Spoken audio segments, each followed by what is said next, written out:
અમદાવાદની ધંધુકા જીઆઈડીસીમાં વીજ પાવરમાં વોલ્ટેજ ઓછા આવતા ફેક્ટરી માલિકો હેરાન થઈ રહ્યા છે. સમસ્યા અંગે વારંવાર યુજીવીસીએલ ધંધુકા સહિત ઉચ્ચ કક્ષાએ રજૂઆત કરાઈ છે, છતાં સમસ્યાનું નિરાકરણ નથી આવતું. જીઆઈડીસીમાં કોટન ફેક્ટરી સહિત અનેક ઉદ્યોગો અને યુનિટો કાર્યરત છે.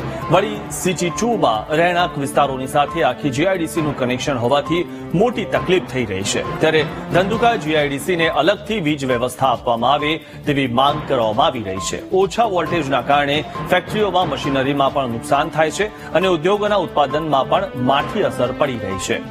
તો ક્યારે તો લાંબા સમય સુધી ફેક્ટરીઓ અને ઉદ્યોગો સહિત યુનિટો બંધ રાખવાની પણ ફરજ પડે છે, જેની સીધી અસર માલિકો અને કામદારોને થાય છે. તેવામાં હવે ફેક્ટરી માલિકો વીજ વોલ્ટેજના પ્રશ્નોનું કાયમી સમાધાન ઈચ્છી રહ્યા છે.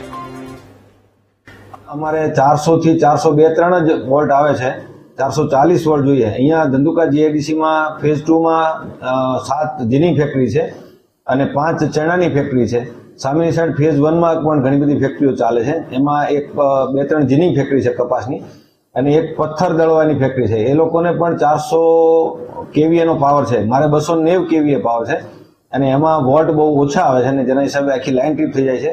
કાલે મારે પ્રેસની સ્વિચ બળી ગઈ અને જેના હિસાબે ઘણા ટાઈમથી ફેક્ટરી બંધ રહે છે. અત્યારે કપાસના ભાવ અને કપાસિયાના ભાવ રોજે રોજ ઘટતા જાય છે. મારે એની ત્વરિત ડિલિવરી દેવાની હોય એટલે હું પહોંચી શકતો નથી, એટલે મારા સોદા કેન્સલ થાય છે. એના હિસાબે મને ઘણું બધું મોટું નુકસાન થઈ રહ્યું છે. વીજ સમસ્યા તો ઘણા ટાઈમથી છે. અમે ઘણી વાર રજૂઆત કરી. ખાસ સમસ્યા એ છે કે ધંધુકા સિટી 2માં જીઆઈડીસી નું કનેક્શન સાથે છે.